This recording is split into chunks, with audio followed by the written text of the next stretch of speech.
Welcome. When do you consider using a chin strap for a patient on CPAP?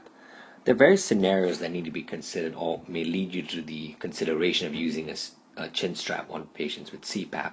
One is mask leak. If you notice or the patient complains of mask leak, a chin strap may be a consideration.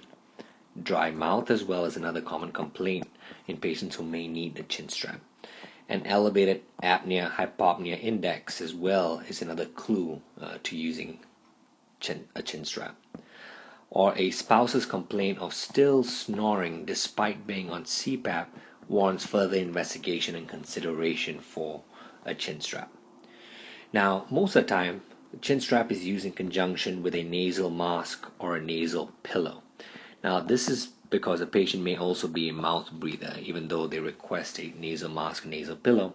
Preferably, they should be fitted with a full face mask. However, there will be some patients who resist the idea due to claustrophobia or comfort using the nasal mask or nasal pillow.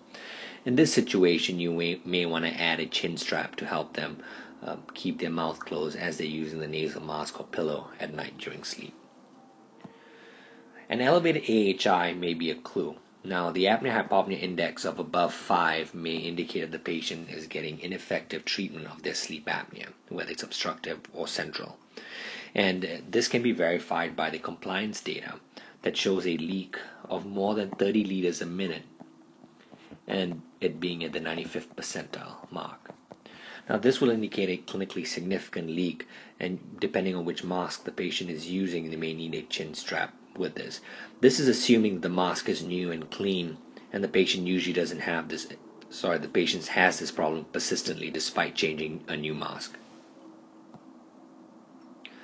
The last thing to consider is most of the time when a patient's fitted with a full face mask, the issue of a chin strap is not brought up. However, there's some patients with abnormal airway anatomy and patients with mask size problems.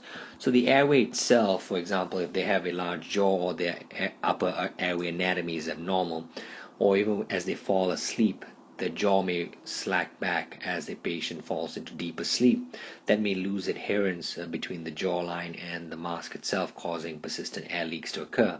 A chin strap may be considered in conjunction with a full face mask.